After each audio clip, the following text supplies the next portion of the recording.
This is Chapter 6, X-ray Production of your Essentials of Radiographic Physics and Imaging, 3rd edition book. And this starts on page 62. All right, so you're probably going to hear paper shuffling as I'm flipping through notes in the book. And if you're smart, ideally you open the book and kind of go along the book with me. It kind of helps keep things on track and help you keep a little bit focused. And do know that there is going to be a visual video to follow this chapter. I will put that up for you, where we take some of these concepts that are simply on a PowerPoint slide and we illustrate them to help make them make a little bit more sense. All right, when we talk about X-ray production, you are talking about what happens at the microscopic level, okay? So what we look at is the anode-target interactions at a microscopic level, and we focus on the interactions that take place in the target of the tube, and the result of that is heat and X-ray photons. All right, and the photons are created from two different interactions, characteristic interactions or Bremsstrahlung interactions. But remember, 99% of what is created at the anode target is heat. But also remember that we're talking about a ridiculous number of electrons, millions and billions of electrons that bombard that target have the potential to create 1% of million billion create X-ray photons, 99% of them create heat in the tube. All right, so when we also look at this, this is an evacuated glass envelope. This image right here that they're showing you, this is on page 63. And this evacuated glass envelope, this is the X-ray tube. This is made of borosilicate glass, and it is fully evacuated, meaning it's a Coolidge tube. You can see the rotor right here that's inside the glass envelope. Right here we have the target, the anode target, and here we have the filaments inside the focusing cup. So at this point, they tell you that you've chosen your exposure factors on the control panel. You're supplying electricity to the anode, the cathode, and the filament. And you're also allowing, so the rotor would start to spin up to speed, and the filament would undergo thermionic emission, where it would release those electrons from the filament. And when the exposure is starting to the exposure portion is starting to take place, the electrons are coming across from the cathode to the anode at least half the speed of light. All right, and when they smash into this target, they actually penetrate the face of the target to about 0.5 millimeters, and they interact with the tungsten and also a little bit of rhenium that is also on the face of the anode. Remember, it's composed of tungsten and rhenium, which makes it an alloy, which makes it a little bit stronger. When the filament electrons interact with the target atoms, let me just stop right there and tell you that these filament electrons, there's a couple other names for these filament electrons. They can also be called projectile electrons or incident electrons, INCIDENT, incident, projectile, or filament electrons. All of those three terms describe electrons that are coming from the cathode, the electrons that are contained in the electron cloud or the space charge, and are traveling towards the anode. So filament electron, incident electron, or projectile electron. All right, the filament electron or projectile or incident electron will actually interact and produce X-rays in two different ways, and I mentioned this in the beginning. They're either characteristic interactions or Bremsstrahlung interactions. And just so that you recognize when we actually illustrate these interactions, we're only illustrating one at a time because that's all we really can do. But you are talking about millions of billions of electrons bombarding that target all at the same time. Within milliseconds, they all bombard, and all of these interactions are going on simultaneously. But just to make it easier to understand the concept, they're drawn one at a time, and we typically discuss them like one thing is happening at one specific time. But recognize, real world, these are bombarding the target, and all of this is taking place simultaneously. Okay, heat production. Heat production is what happens the bulk of the time, all right? Typically, when the filament electron enters the anode target, when it is bombarded across towards that anode target, most of those electrons are going to interact with the outer shell electrons of the tungsten atoms. The reason for that is they don't transfer enough kinetic energy to actually ionize the atom. But what happens is they transfer just enough energy to raise it to a higher level. It's called excitation. And then what happens is that excess energy is immediately given off as infrared radiation, and that's in the form of heat, as that outer shell electron returns to its normal state. Remember, atoms don't like to have excess energy. They like to have just what they're supposed to have, nothing more, nothing less. So anything besides stability, I mean, nobody likes to be unstable, including the atoms. They want to regain the stability. So what they do is they give off that excess energy so that they can go back to a normal state. I kind of usually relate this. It's going to sound silly, but if you had a group of girls or a group of guys and they were all standing there like separate groups. If you're a girl, pick a group of girls. If you're a guy, you pick a group of guys. But you have these groups standing there, and somebody of the opposite sex who's really good looking goes to walk by the group. Typically what happens, the person walking by doesn't interact, but everybody in the group starts to talk about, oh my gosh, he or she is so good looking. Look at their muscles, look at their hair, look at their makeup, look at their shape, look at whatever, their clothes. But imagine, I'm a girl, so I'll just imagine if we're girls and this really nice looking guy goes by and we all start talking about it and we're all getting excited saying about, look at his clothes, look how handsome he is, look how he carries himself, whatever. We're getting excited and we're getting all heated up, giving off that excess energy, blah, blah, blah, blah, blah, talking about it. But as soon as he goes by, he didn't interact with us, never said anything to us, didn't come over to us. He just walked on by. He passed by. But we got excited. We started talking. But as soon as he was gone, we went back to our normal state because we calmed back down. This is kind of what happens in the tube. When the electron passes by, it doesn't have enough energy to ionize the atom, doesn't even interact with the atom. It simply passes by, but because it passes by, it raises it to a higher energy state, which the atom does not like. And in order to regain stability, it gives off that excess energy in the form of infrared radiation, which is heat. And this happens, remember, 99% of the time, this is what's taking place in the tube. That's why we need all these other components like the dielectric oil, the glass, the cooling fans, the tube housing. We need everything else to help dissipate the tremendous amount of heat that's created. All right, so that happens the bulk of the time. The next one we will talk about is a characteristic interaction, okay? And this takes place in the tube at the target, and what it involves is the filament electron or the projectile or incident electron, and it interacts with an orbital electron of the target atom. In this case, we've said that we're using a tungsten target.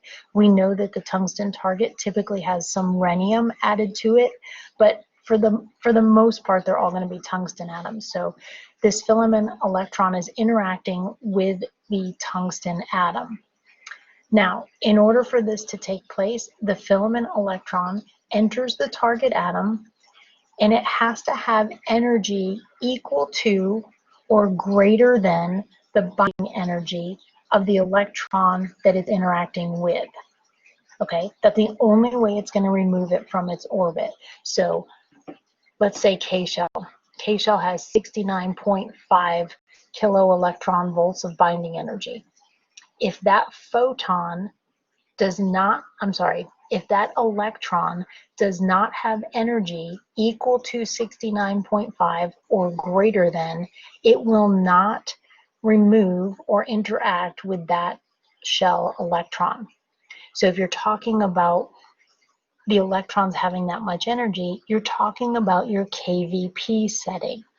Okay, so let's just round 69.5 off to 70 because it's easier to discuss.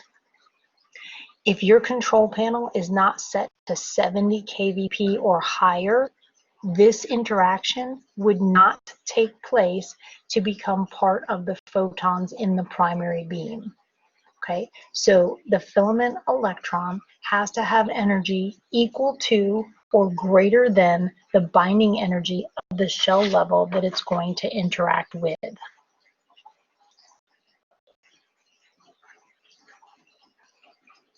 Typically what happens when it does that, it will knock out the orbital electron of the shell level it interacted with. Okay, and this picture is actually in the book on page 64. So you've got this filament electron or projectile or incident electron coming in, and what they're showing you is that it's knocking out K shell. All right, so what it does is it comes in and it knocks out this K shell and it ejects that electron. Well, what that would do would be to leave a void in that target atom at the K shell, which it does not like. It's not stable at that point. So what they're showing you is that in order to regain stability, once that void is created, whatever electron is closest when that void is created, it will jump to fill that shell level and fill the void. And that keeps on happening until all the voids are filled, because if, I know this is small, but if this one, if L shell filled in K shell, there'd be a hole on L. So then let's say M filled in L, there'd be a hole on M, and so forth. So they're showing you nice and, in succession that every shell level is filling. Does it happen like that? It could, but remember that that atom is in constant motion. So whatever is closest when that void is created, whatever shell level electron is there, that's what's going to fill the void. As it fills the void, notice it gives off a photon of energy. All of these are your X-ray photons, because remember, once it's in waveform, it's an X-ray. So these electrons jump shell levels, and when they do that, they create a photon of energy, which is your X-ray photon. Could it happen like this? Yes. Does it? Probably not. And that's where the visual video will come in, and I'll show you what I'm talking about with that. Okay, this right here, the process of the repeated filling of voids by the outer shell electrons, notice they only fall inward. Nothing is going to go backwards, meaning that L shell could never fill M. M could never fill N. N could never fill O. O could never fill P. Everything drops forward, and that is called the characteristic cascade.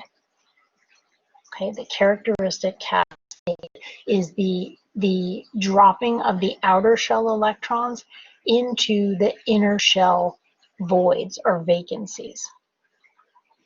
All right, now what happens is at the end of the characteristic cascade, you're left with a hole on P shell because there's nothing beyond that that can fill the void, correct? Right. So because there's nothing left to fill that void, what do you think happens? Let's go back for a second. Well, something's got to fill it, right? Because when the exposure ends, the tube has to go back, the target has to be stable. Well, remember how this electron got knocked out? So that means there's literally like a little free floating electron over here, right? Well, what happens is at the end of the cascade, when this has a void right here, when that's empty, one of the ejected electrons could actually fill that void so that the entire target is stable once the exposure stops.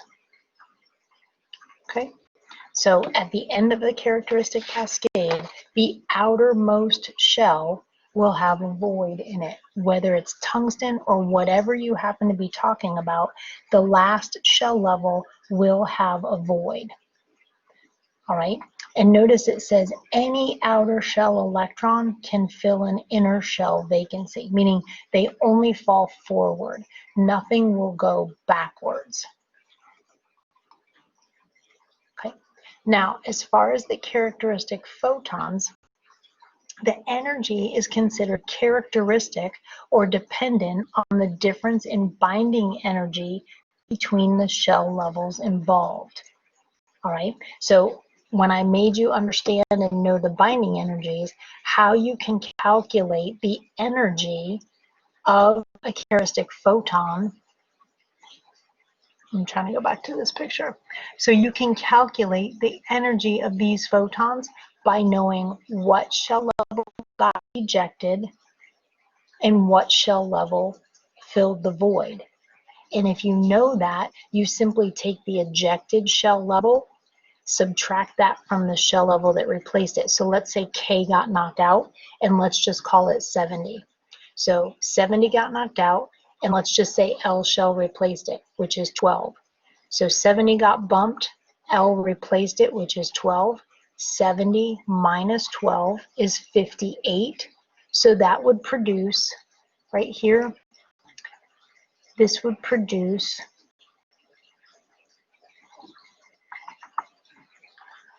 sorry, I'm computer slow. This one right here would likely be a 58 kVp photon. All right, because they're telling us K got knocked out and L replaced it. So you simply take the binding energy of the shell level that got the ejected electron from and subtract the one that replaced it from that number. Okay, so notice it said a tungsten atom has 74 electrons in 6 different orbital shells. So the filament electron can interact with any of them. It can knock out any electron on any shell level as long as it has energy equal to or greater than the binding energy. All right, so let's say you have a 50 kVp is what's set on your control panel. The electron that comes in is not going to be able to knock out K shell, right? Because that binding energy is 69.5 and 50 is not equal to or greater than that. So it would never eject a K shell. It could eject L, M, N, O, or P, but never K. So it says the electron can interact with any of them provided it has sufficient energy, but medical imaging typically focuses on the K-shell interaction, meaning K-shell is the useful shell level because it would have the highest energy and it's the most useful for imaging purposes. Remember I told you that the diagnostic range is 30 to 150 kVp? So the binding energy of K-shell is just rounded off to 70. L-shell is 12. So if L got knocked out, okay, that's 12, and M replaced it, which is 3. 12 minus 3 is 9. Is a 9 kVp photon useful for what we do? Absolutely not. All it would do would be to add skin dose to the patient. So what do?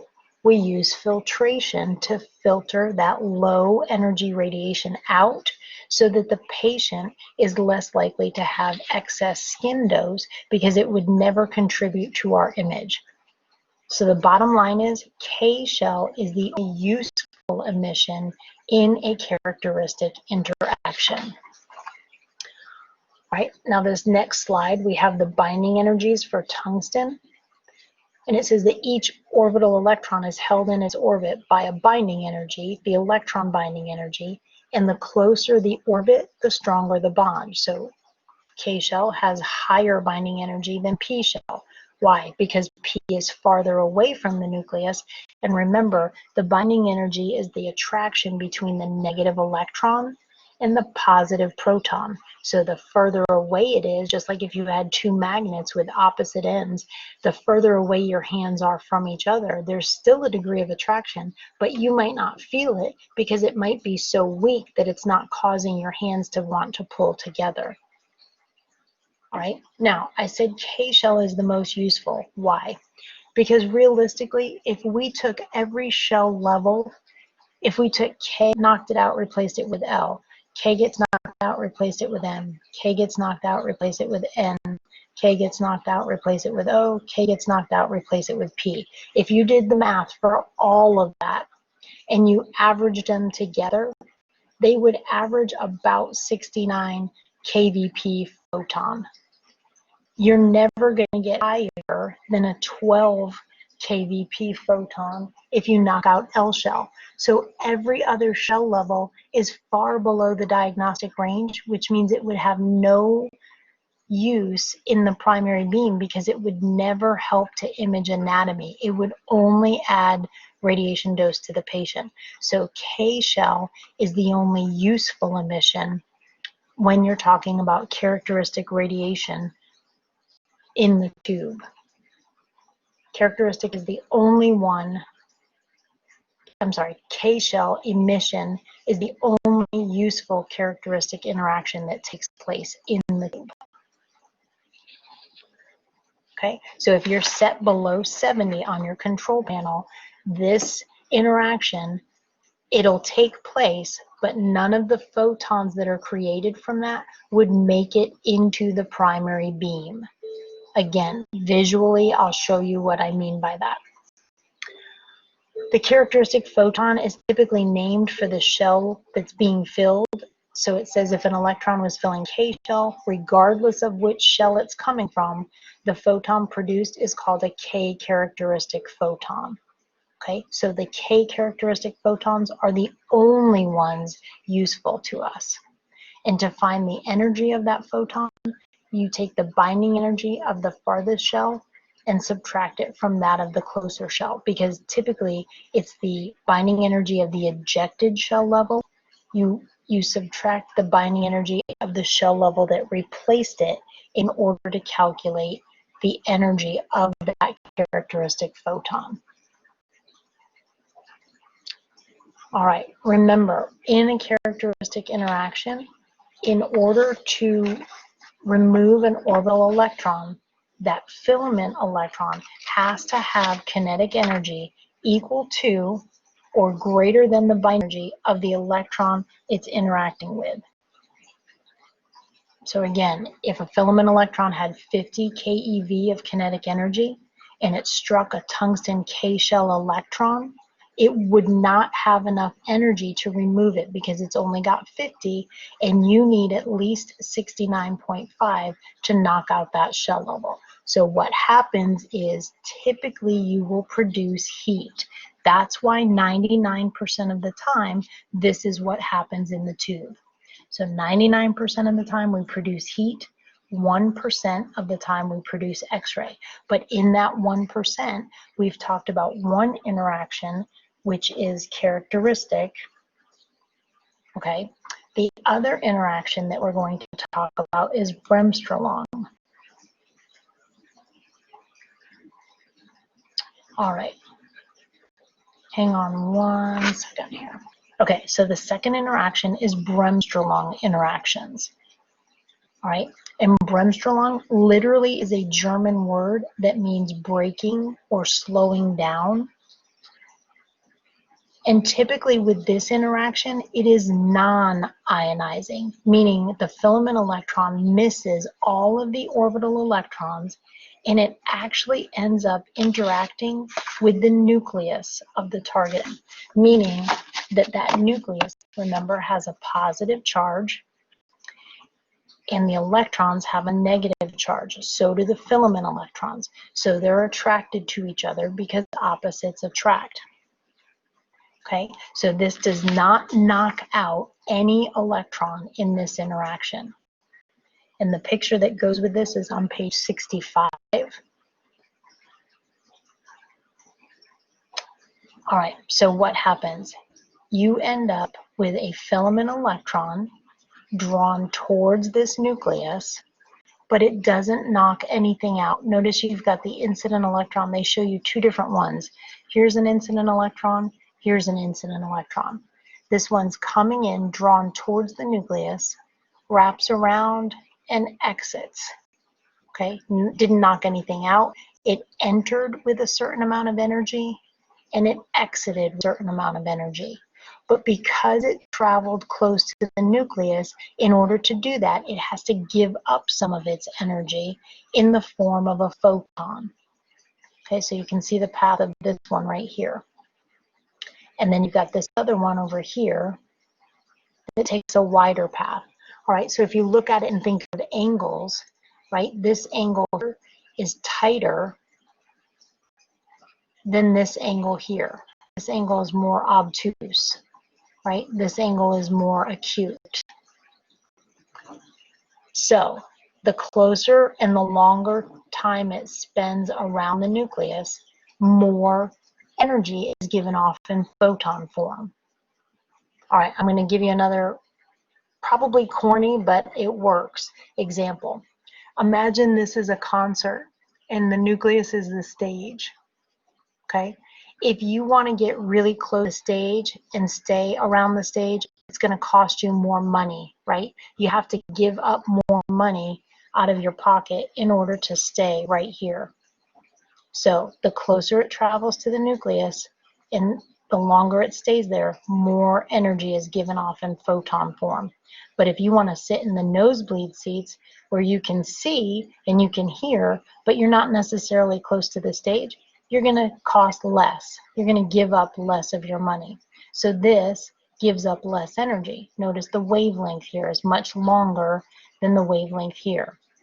The frequency here is greater than the frequency here, meaning this has more energy, this has less energy. Again, I'm going to show you a visual with this that'll make it make more sense. But what am I ultimately saying? It's totally dependent on how close it gets to the nucleus. I could literally have another one that comes in, let me not use red. I could have another one that comes in, an incident electron, filament electron, projectile electron that comes in way out here, never interacts, and goes over here, and it might not give up any energy. It might enter and exit with the same exact energy it had because it didn't even get close enough to give off any energy. And that's how you actually calculate the energy of a Bremsstrahlung interaction. All right, it's the difference between the entering and exiting kinetic energy. So they give you an example that if the filament electron had an atom, entered an atom with 100 keV of energy, and it passed very close to the nucleus, and it exited with 30 keV, then what would it have given off? 100 minus 30, because it's the entering kinetic energy. So it entered with 100, it exited with 30. So it's the difference between the two. So 100 minus 30 means it gave off a 70 keV or a 70 kVp photon, because kilo electron volts and kilovolts pretty much are the same thing when you're talking about a photon. If it has 70 keV, it's a 70 kVp photon. So this one, in theory, what they're saying is this came in with 100,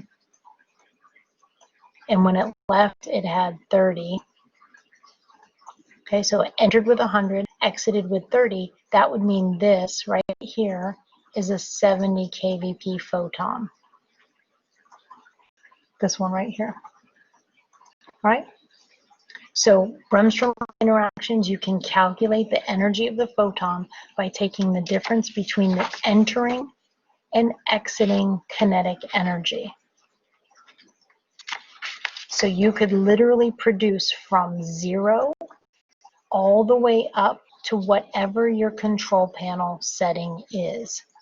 So you could produce from 0 to the maximum KVP that is set on the control panel.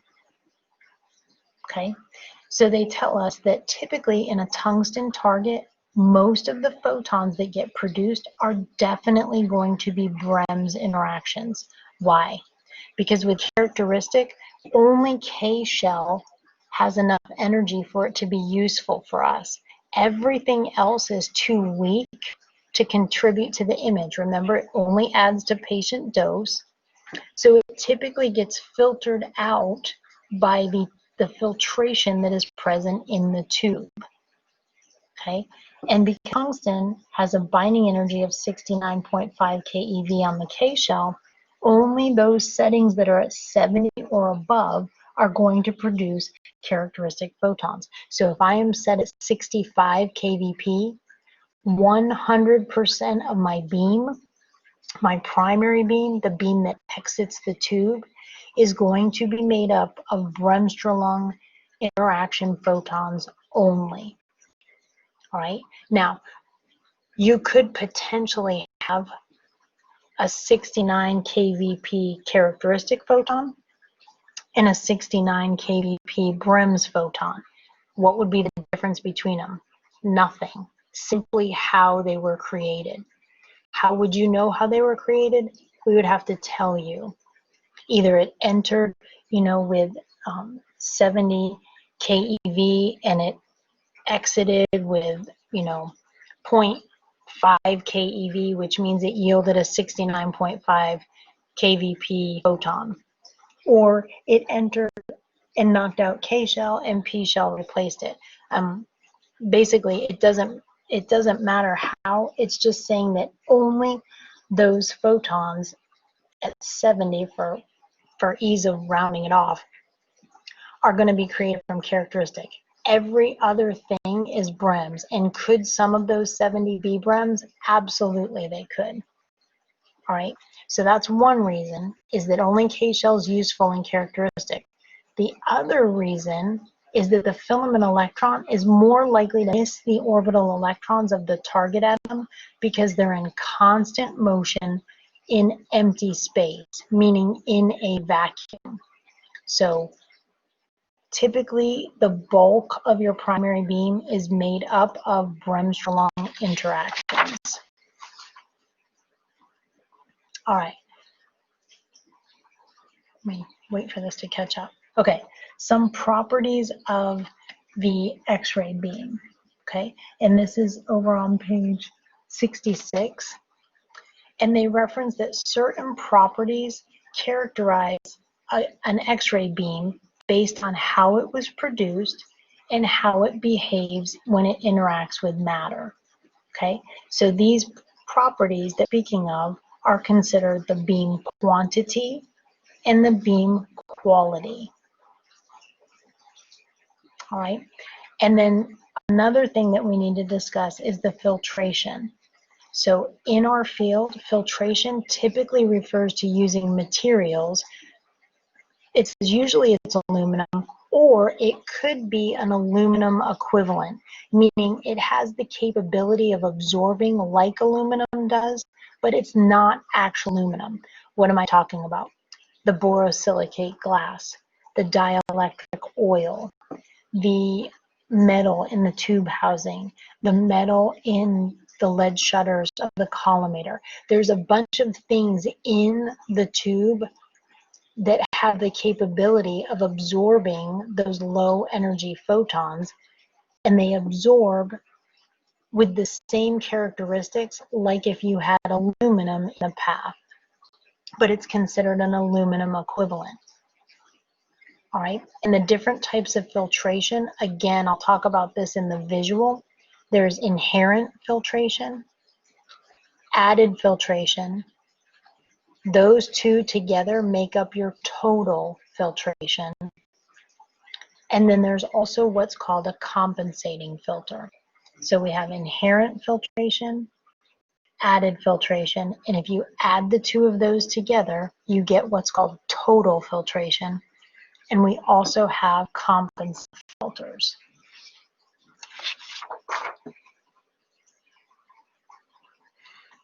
All right. Inherent filtration is inherent or built into the tube head assembly. Okay, the target window. Remember how that was very much thinner? Hang on 1 second.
Inherent filtration is built into the tube head assembly. So you're talking about things in the evacuated glass envelope, in the tube housing itself. And the target window, remember that's a thinner area of the glass so that the photons can exit.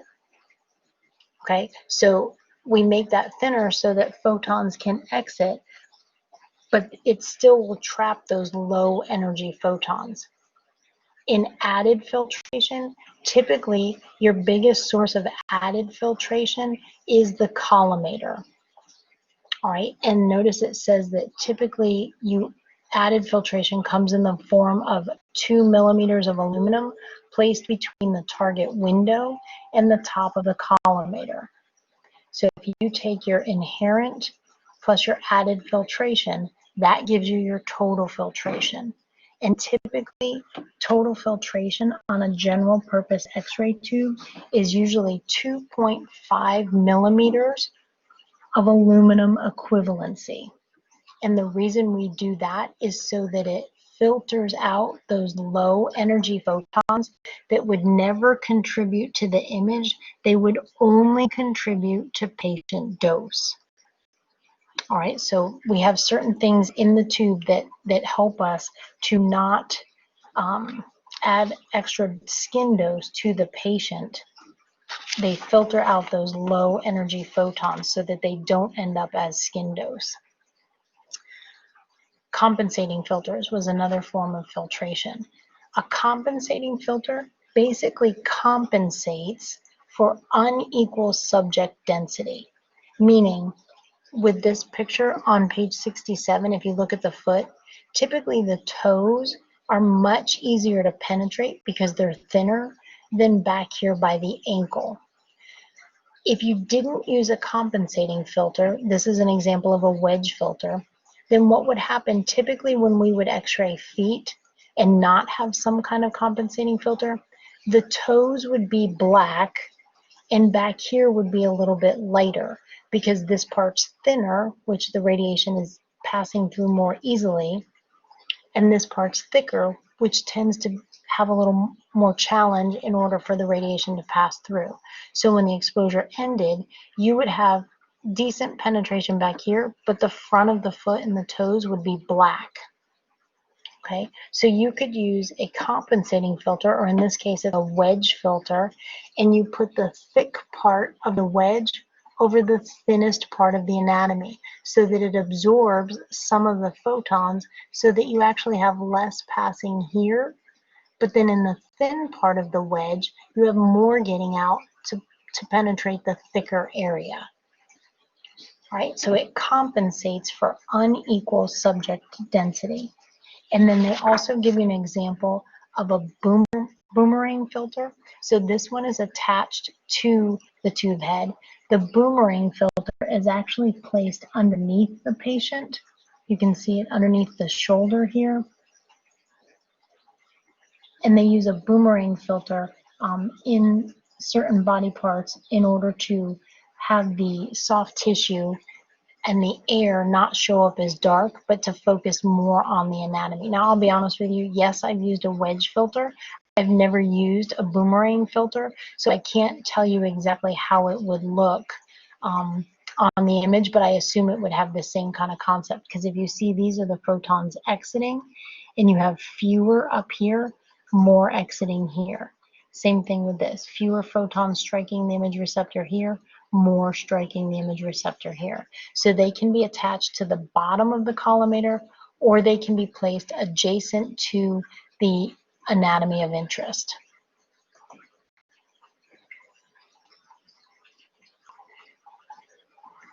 All right, let's wait for this to load and talk about beam quantity.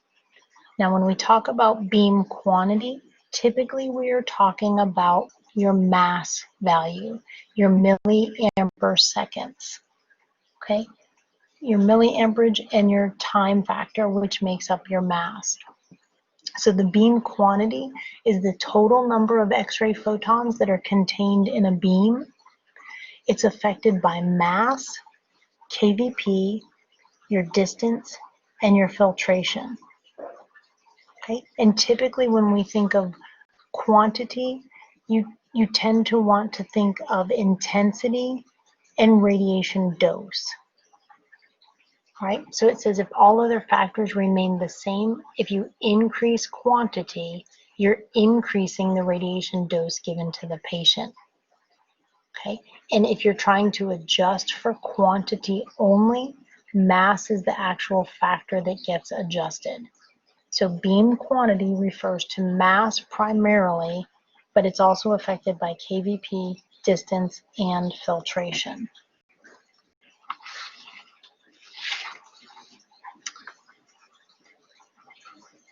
All right, beam quantity will vary as a square of the ratio of the change in kVp.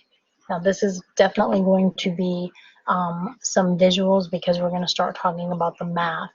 But what they tell us is if you were to double your kVp, which I can tell you we would never do, but if you were to double your kVp, the intensity or the quantity would increase by a factor of 4 or quadruple. So if you went from 50 kVp, and let's just say you had 100 photons in the beam, and then you went back and set 100 kVp, because 100 is double 50, and you had 100 photons at 50, you would have 400 photons at 100, because the beam intensity quadruples. All right. The other thing that they reference is that a 15% increase in kVp has the same effect on the exposure to the IR as if you were to double your mass. Okay, so a small change in kVp has the same effect on exposure as if you were to double your mass, meaning,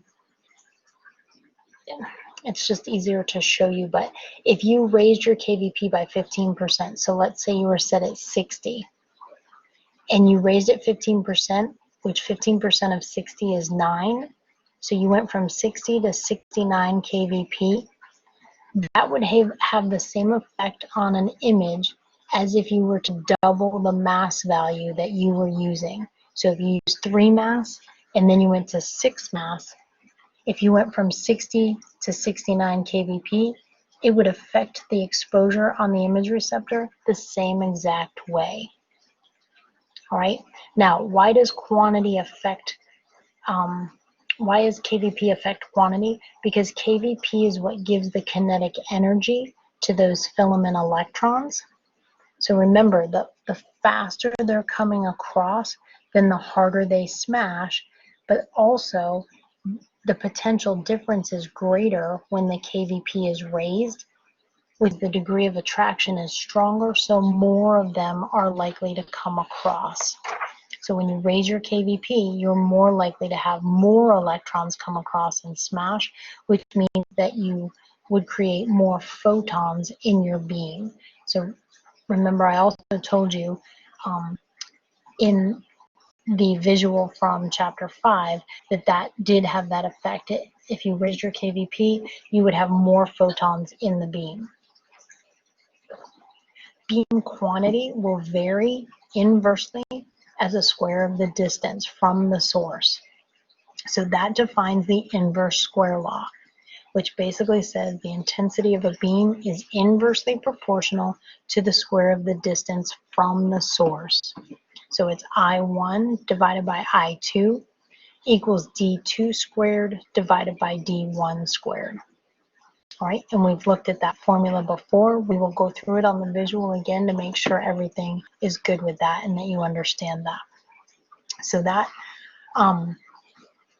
has to do with beam quantity as well. Filtration.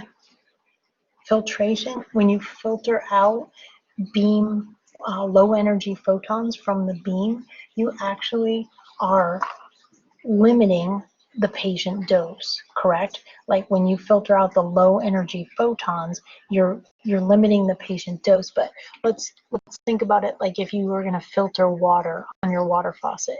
You put a Brita filter on there, what does it do? It filters out all the yucky stuff in the water, and it improves the quality of your water. But typically when you're pulling stuff out, it means you're going to have less water, right? So you have less quantity, but you have better quality. Filtration does the same thing. You're filtering out those photons, so you have less photons, but the quality of those photons, the penetrability of those photons, the average energy of those photons increases. You could relate it to quiz grades. If you had 4 quiz grades and I said we're going to filter out your lowest quiz grade, your average would go up, correct? That's what filtration does. Gets rid of the low energy to raise the average energy of the beam as a whole. And when it's filtering out those low energy photons, remember they would have no contribution to the image whatsoever. All they're going to do is add to the patient dose. So when we look at these factors, if you raise your mass, you raise the quantity. And that's a proportional raise. If you increase your KVP, you increase the quantity because you're pulling more electrons across. If you increase your distance, then your quantity would decrease because as you get further away, you have more divergence. So it's harder to see, like the headlights on a car. The farther away you're trying to see with your low beams, it's harder because the light is spread out or diverges.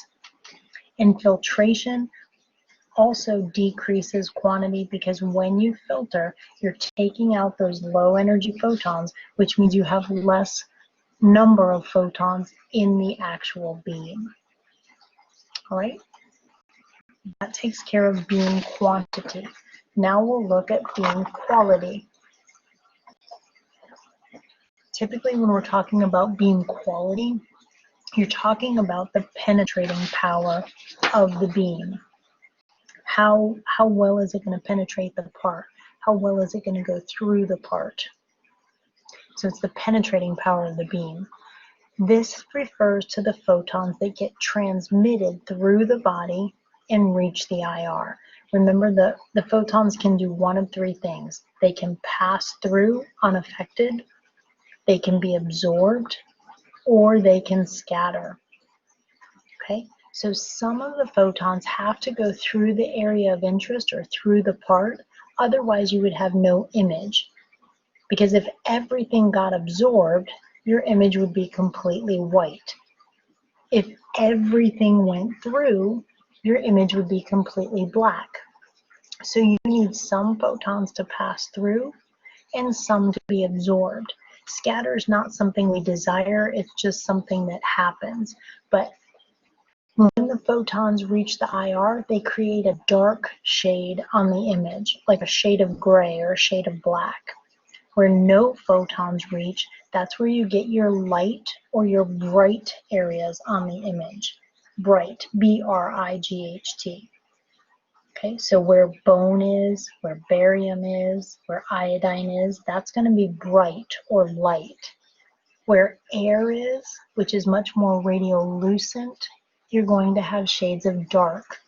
When things are more radiopaque, you get shades of white.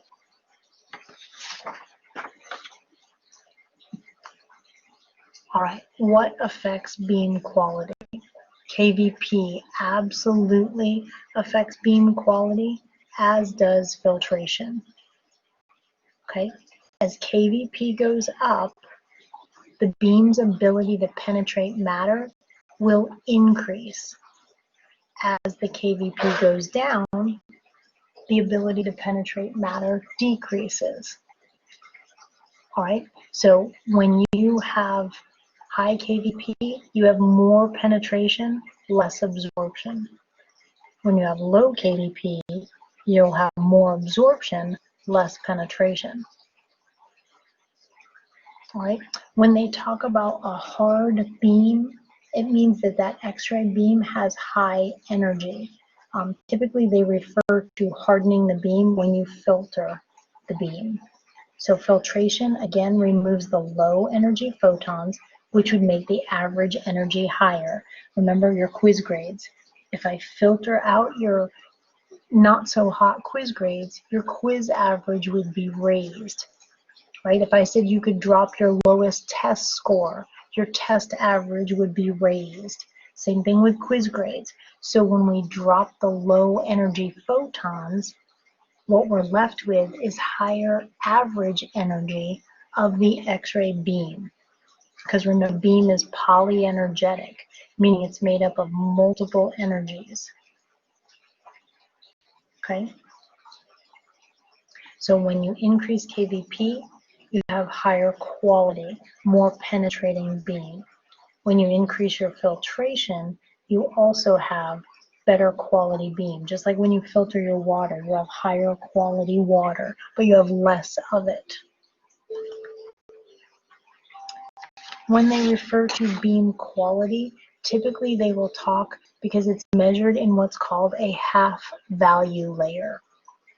Okay, half value layer is the measurement for beam quality, and its defined half value layer is the thickness of the absorbing material that is necessary to reduce the energy of the beam to 1/2 its original intensity. How do we do that? You measure the beam intensity with a radiation detector, and then you would place aluminum filters of specific thicknesses between the tube and the detector until the intensity reading was reduced to 1/2 of its original value. And typically normal half value layers on a general diagnostic beam would be between 3 and 5 millimeters. But we typically don't filter that much, only because there comes a point where you filter too much and your average is too high, which wouldn't allow you to have any contrast on your image. Okay, so remember, on a general purpose tube, typically your filtration is 2.5 millimeters of aluminum equivalency. And that is usually when you are using above 70 VP pretty consistently. So a general purpose tube means you're pretty much x-raying anything like what we would have in a hospital or an imaging center. Most of those will have 2.5 millimeters of aluminum equivalency. If you operate above 60, that's what you would need. If you were an orthopedic clinic that would likely never use that much KVP, maybe you stay down in the 50 to 60 KVP range for everything you image, you would not need as much filtration. A mammo tube. We've talked about mammography and how it images the breast, and you don't need that much to penetrate adipose tissue. When you image the breast with a mammography tube, there is no filtration on a mammography tube. The window is made of beryllium, which I believe is number 4. That has a small filtering capability, but other than that, you really don't want to filter in a mammo tube because you could potentially filter to the point where you have no beam left. Okay, so beam quality is measured in half value layer. All right, beam quality. When we look at the beam quality and we look at the primary beam, this is the beam that exits the patient, or I'm sorry, exits the collimator heading towards the patient. So it's after it leaves the tube, but before it enters the patient. That is called your primary beam. Okay, so it exits the collimator and heads towards your patient. The remnant beam is an X-ray beam that is left over or that remains after it interacts with the patient and exposes the IR. So the primary beam comes out of the tube heading towards the patient. The remnant beam, or exit radiation they sometimes call it, is the beam that leaves the patient and exposes your image receptor. Okay, and then again, put this in the visual video for you to make more sense. The last part of this chapter, we have the emission spectrum, and the emission spectrum is on page 68, and it's basically a graphic representation of all the photon energies that are contained in one primary beam. All right, so this graph typically has an X and a Y axis, right? So this X axis represents the energy of each individual photon, and the Y axis represents how many of those photon energies there were. So if we look at this particular graph, okay, imagine that every point on here, they graph how many photons there were. So that means right here at this area, there was X amount of photons here. There was way more photons at this energy. And then some here, very few here, even less, even less. Okay, so it's a graphic representation of each of the photon energies in primary beam. And remember that those photon energies, remember the primary beam is polyenergetic. So each of those photon energies could have a different value. And if you were to graph those values, this is what it would look like. Remember we said that characteristic X-rays typically produce 69 keV photons or 69 kVp photons.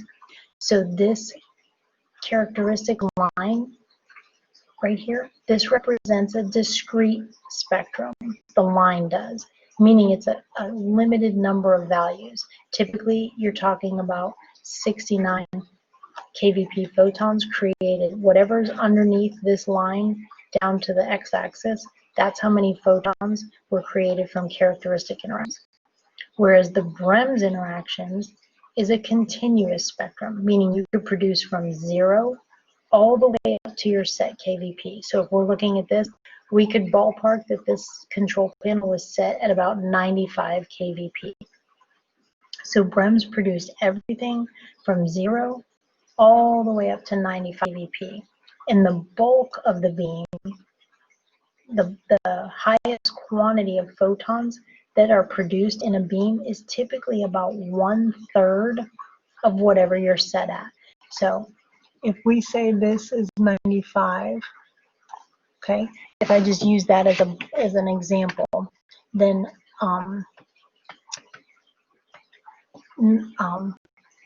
95, 1/3 of 95 is about 31 or 32, and the peak of this is where the most quantity is, right? Because if this came across, then this, wherever that is, that's higher quantity than whatever was produced right here, right? If we take it across and intersect with the y-axis, that means that this is closer to 0, this is higher. So when we look at that, the bulk of the beam is at about 1/3 of what your control panel is set at. So if I bring this down, I probably would say that that represents right here, probably represents 31 or 32 kVp, which is about 1/3 of 95. So the bulk of the photons that are produced are at about 1/3 of the value of whatever your kVp is set on. Okay, Now, the spectrum includes both interactions. It includes BREMS, which is a continuous spectrum, and it includes characteristic, which is a discrete spectrum. Now, let's look at these individually. A discrete emission spectrum, okay, represents, I have to wait for my thing. A discrete emission spectrum represents the characteristic X-rays. And it's called discrete because the photon energies are limited to just a few values. Like we said, you could take K out and replace it with L, M, N, O, and P. So literally you could create 5 different energies in a primary beam in diagnostic radiology, because you could have K replaced by L, K replaced by M, K replaced by N, K replaced by O, K replaced by P. So it's a limited number of energy values that you could achieve with characteristic. All right, the characteristic photons, remember, those are produced when the outer shell electrons fill the inner shell vacancies or voids in the atom, and every time that happens, it releases a photon of energy.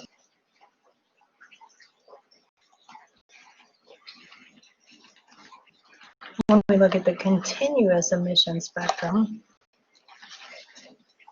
all right, that illustrates the BREMS X-ray production, all the photons that were produced from the BREMS interaction. Remember, again, on either one, whether we're looking at the BREMS or the characteristic, either of those, if this is just BREMS, x-axis is always energy, y-axis is always quantity, or the number of photons. All right, and the BREMS is always going to be this bell curve. So you've got 0, whatever you're set at, and then the top or the peak is typically where most of the photon energy is. Right, and remember, you're talking about millions of billions of photons. We're not just talking about 100. You're talking about just a ridiculous amount of a number I can't even fathom. When we look at the emission spectrum, to graphically represent the X-ray beam as a whole, we have to include both the continuous and the discrete spectrum, because the primary beam is made up of both characteristic photons and Bremsstrahlung photons, unless I am below 70 kVp. And if I was below 70, then I would not have any characteristic photons. I would only have the continuous spectrum to represent BREMS interactions. Because remember, if you're set below 70, none of your photons in that primary beam were going to be created from a characteristic interaction. Not a K shell anyway. Would they be created by other shell levels being knocked out and replaced? Absolutely. But will they make it as part of the primary beam? No, because they get filtered out, so they're not part of the primary beam. So when we combine the two, just to show you one more time what that would look like when you combine the two graphs, the BREMS and the characteristic, this is considered a general emission spectrum for radiography. You've got BREMS interactions being represented by the continuous, characteristic being represented by the discrete, meaning only these values are with characteristic, everything else is BREMS. So this is a general emission spectrum. All right, and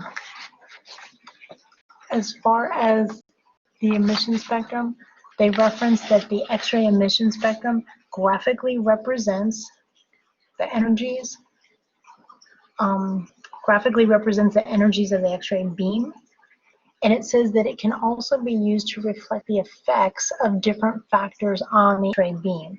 So any changes in the y-axis indicates a change in quantity. Any change in the x-axis indicates a change in quality. So what do I mean by that? If we look at this spectrum that we just had up there, and you change anything on the y-axis, you're changing the quantity, correct? And if you had any changes in the x-axis, it changes the quality. It also changes the penetrability because your energy is increasing when you go from left to right. So not only does it change the energy, it changes the quality, sorry, the penetrability. Remember, quality typically is your penetrating ability. So it becomes more penetrating because you've got higher energy, right? So change in the y-axis, change quantity, change in the x-axis, you are changing your quality.